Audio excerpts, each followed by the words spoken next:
자, 그러면 이제 16번 문제인데요. 양수량에 관련된 내용인데, 일단 이 문제를 풀려면 상사의 법칙이라고 그래서 비슷한 것의 법칙, 이런 펌프에 관련된 내용입니다. 펌프. 그럼 이 세 가지를 알아야 되는데, 유량, 양수량이죠, 양수량. 양수량에도 보내는 물의 양의 양수량이고, 양정은 높이에 치죠. 높이. 물이 올라가는 높이. 그리고 축동력은 펌프의 힘을 말하죠, 힘. 예? 킬로와트로 표현이 되죠. 축동력해서 축동력 이렇게 해서 이게 이제 3, 4의 법칙인데, 유량은 Q로 표현했습니다. 양수량 Q로 표현해 가지고 D는 뭐냐? D는 그 지름, 임펠러의 지름이라 그러는데, 우리 펌프가 있으면 펌프의 임펠러라 그래서 요렇게 생긴 거 있나요? 요렇게 해서 요렇게 임펠러라 그래서 원판 같은 거. 네, 우리 요렇게 해서 요게 회전을 하면, 물을 치고 돌아가면 물이 쭉 올라간다. 이런 이제 개념인데, 그래서 임펠러 원판 지름이고, N은 회전수가 됩니다. 그래서 이제 이 공식인데, 이거를 왜요? 여기 보면 요게 다 뭐냐? 지름이고 여기는 회전수고, 지름 회전수가 되는데, 유량은 지름과 회전수와 관계가 있다. 양정도 마찬가지고 축동력도 마찬가지다. 그런데 유신데 양축이야. 유양축 딱 외워두고 325 이거 더하기 이거는 325 외우는 게 빠르겠다. 1, 2, 3 됐죠? 해서 외워두면 좋다. 근데 우리 건축기사 시험에 출제되는 건 거의 이 정도 뿐이니까, 이게 어떤 내용이냐면, 요게 아까 얘기대로 임펠러라고 그랬죠. 임펠러 원판입니다. 원판인데 물을 치고서 돌려버리면 올라간다.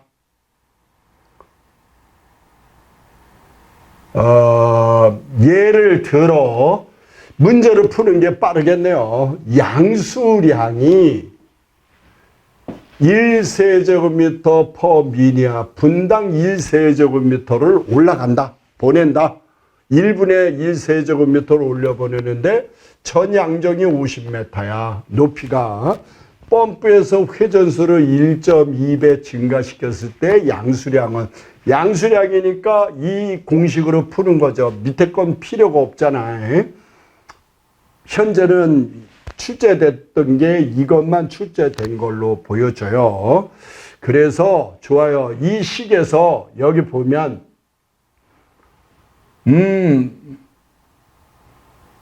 지름은 그대로 두고, 그러니까 D1은 원래 거고 D2는 변화된 거. 네? 변화된 거를 말하니까, 그런데 변화가 없다 그러면 1이죠. 1의 3승은 1이잖아. 그러면 변화가 없으니까 얘는 필요가 없고, 그렇다면 N1에서 회전수 N1에서 몇 배를 증가시켰어요? 요게 1에서 1.1을 증가시켰는데, 그러면 Q1일 때 Q2는 얼마냐? 그러면 요게 1일 때 유량 얘는 얼마냐? 요거 이항시키면, 예? 나누기였으니까 이항시키고 곱하기 1이니까 Q2는 얼마가 됩니까? 1.2. 답은 1.2배가 된. 여러분들 이거 대부분 보면 이 문제 한번 답 찍어본 사람은 뭘 고민합니까? 1.2니까 1.2죠. 그것보다는 왜 1.2가 됐는가를 알면 요 식에서 나온 겁니다. 예? 무슨 뜻인지 이해가시죠? 요거의 1.2배니까 이거의 1.2배니까 유량은 이거의 1.2다. 왜 얘는 1의 3승이니까 1이니까. 자, 그래서 해설을 이렇게 많이 써놓은 겁니다. 여기 보면 양정 회전수 제곱에 비례한다, 3제곱에 비례한다. 이 내용을 상사의 법칙을 써놓은 겁니다. 자, 그럼 다음 문제로 넘어가겠습니다. 1번 건구 온도가 30도, 그러니까 일반 온도계로 측정한 온도가 30도이고 상대 습도가 60%인 공기를 냉수 코일에 통과시켰을 때, 냉수 코일은 이거죠. 여기 코일이 동간 뭐 해서 요게 이제 코일인데, 코일, 동간, 파이프, 이 안에 뭐가 지나간다고요? 냉수가 지나간다. 요게 안에 들어가 있는 차가운 물인데, 여기 보면 코일의 입구 수온이 얼마라고 그랬냐면 5도씨라고 그랬어요. 5도씨. 그리고 뜨거운 공기랑 만나니까 이게 뜨거워지는데 나갈 때 얼마냐? 10도씨로 변했다. 이런 내용이죠. 그래서 여기 지나가는 공기가 얼마라고 그랬냐면 건고 온도가 30도씨고 상대 습도가 60%라고 그랬죠. 그러면 여기를 통과했을 때 공기의 상태는 어떻게 변화가 되느냐? 그래서 여기다 그려놨습니다. 습공기 성도를 여기다가 내가 간략하게 그려놨는데, 요런 이제 습공기 선도에서 여기를 건고 온도라고 그러죠. 건고 온도 30도면 요 정도 되고, 여기는 점점 낮아지는 온도가 되죠. 온도가 되는데, 요 점이 상대 습도가 60%가 됩니다. 그러면 찬 물을 5도씨에 만나면 이 온도가 변화가 되겠죠. 맞습니까? 온도가 낮아지죠. 다른 게 없으면 절대 습도는 변하지 않는다. 절대 습도는 그대로 있는 상태에서 온도가 5도씨랑 만났으니까 낮아져서, 여기가 5도, 공기가 낮아졌죠. 5도씨랑 만나서 낮아졌죠. 얼마가 낮아졌는지는 하여튼 간에 모르지만 낮아졌으면, 그러면 상대 습도는 60, 80, 여기는 100% 하니까 상대 습도는 높아지죠. 그리고 절대 습도는 일정하다. 이런 내용이죠. 자, 그래서 이제 답을 찾아보면, 자, 다시 한번 읽어봅시다. 건고 온도 30도시고 상대 습도가 60%인 공기를 냉수 코일에 통과시켰을 때, 냉수 차가운 물에 통과시켰을 때 공기의 상태 변화로 오른 것은 30도가 5도랑 만났으니까 공기는 온도가 낮아진다. 온도가 낮아지면 절대 습도는 변하지 않지만, 온도가 낮아져도 절대 습도는 변하지 않지만 상대 습도는 높아진다. 그래서 건고 온도가 낮아지는 건 다 알죠? 상대 습도는 높아진다. 옳은 것, 답은 4번이 되겠습니다. 그러면 이제 18번, 다음 18번 문제입니다. 변풍량, 풍량이 변화가 있다. 단일 덕트 방식에서 송풍량 조절이 기준이 되는 것은, 자, 요거를 단일 덕트 방식에서 두 가지로, 하나는 정풍량 방식, 그 다음에 하나가 변풍량 방식, 이런 게 있으면 두 가지가 있다. 근데 전풍량은 현열 변화에 따라 온도 변화에 따라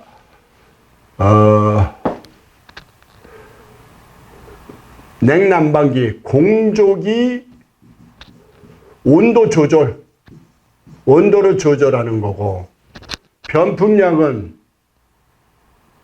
덕트의 현열 변화에 따라 덕트의 공기량을 조정한다. 이렇게 정리해서 외우면 끝입니다. 그런데 이거를 간략하게 한번 설명하면, 여기는 이제 뭐냐, 공조기가 이렇게 있습니다. 이제 공조기 공기조화기라 그러는데, 여기는 냉방, 그 다음에 난방기 이렇게 구성이 되는데, 그리고 여기 앞에는 이제 송풍기가 있어서 요거를 송풍기에서 난방이다 그러면 난방, 뜨거운 바람을 보내주면, 여기는 뭐로 연결이 돼 있냐, 덕트랑 연결이 이렇게 되어 있죠. 네, 각 실의 덕트에 뭐냐,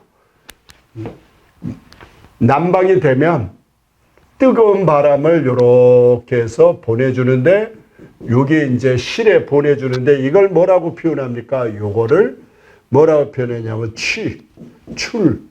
취출구라고 표현합니다. 취출구.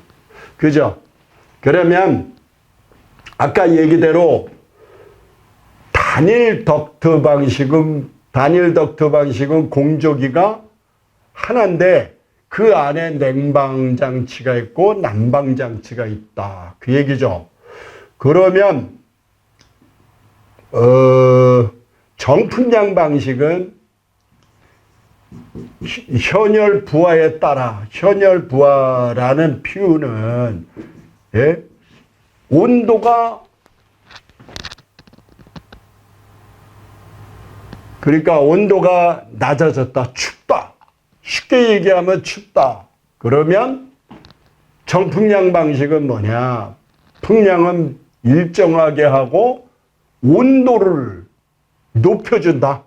공조기의 온도를, 난방 온도를 조절을 해서 높여주는 그런 방식이 정풍량 방식이고, 그 다음에 변풍량 방식은 이제 온도가 내려갔다 춥다, 추워졌다 그러면 어떻게 하냐, 여기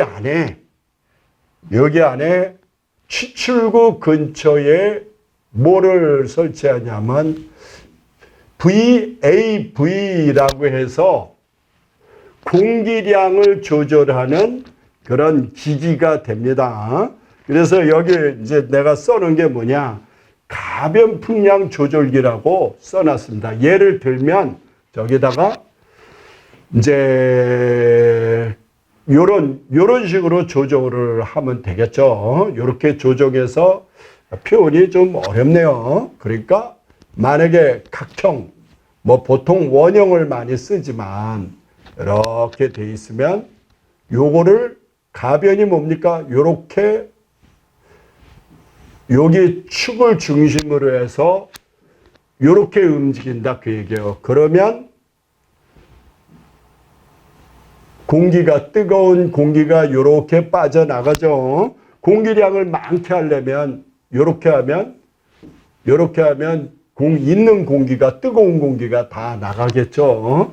그러니까 지금 뭐냐, 가변이란 요렇게 움직이는 거, 요렇게 움직일 수 있게 하는 그런 설비를 VAV라고 표현한다. 그러니까 공기량을 조절하는 그런 방식이다. 이런 내용입니다. 자, 18번 변풍량.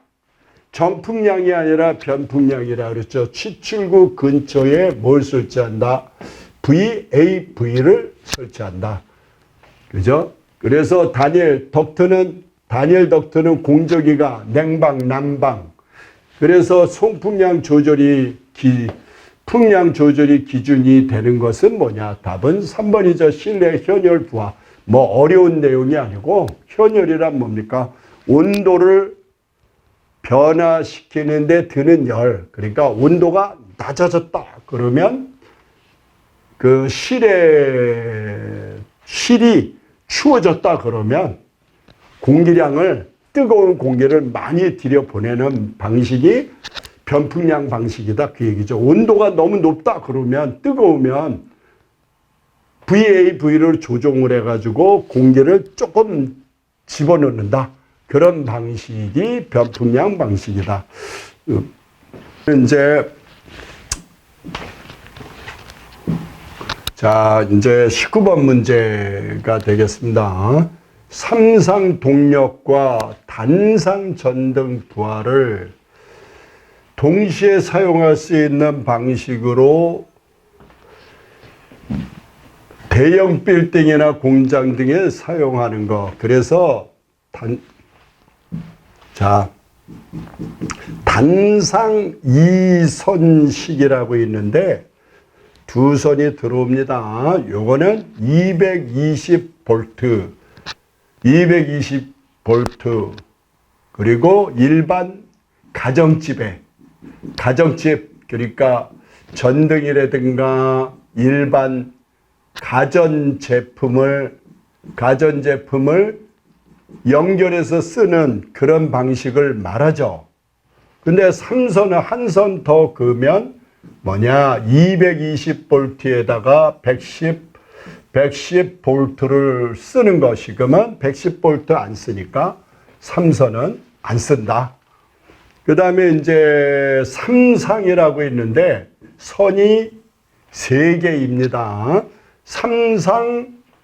삼선식, 그러니까 요게 선이 3개네요.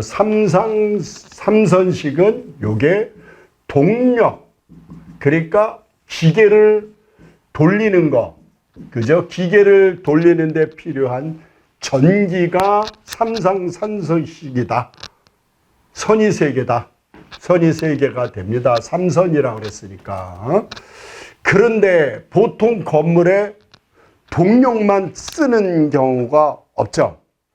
예, 그래서 요게 380V 전압은 이렇게 되는데, 뭐냐면 전등도 같이 쓰기 위해서 삼상 4선식을 쓰면, 예?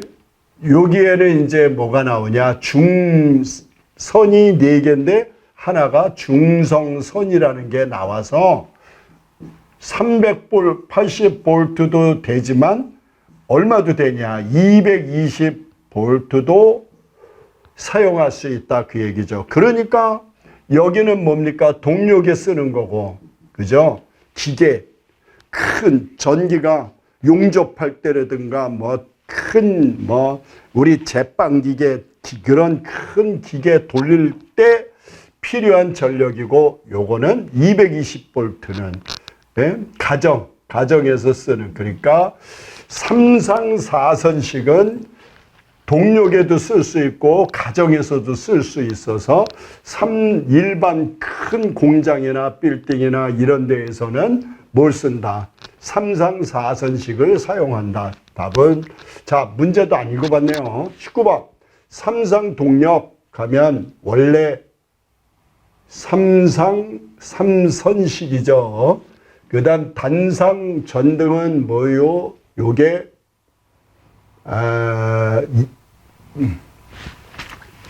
단상 2선식이죠. 단상 2선식. 그래서 요거는 일반 가정집에서 쓰고 이거는 공장에서 쓰는데, 이거를 한꺼번에 동력도 쓰고 전기도 쓰려면 삼상 4선식을 사용한다 그 얘기죠. 그래서 답은 4번이다. 자, 다음 문제로 넘어가겠습니다.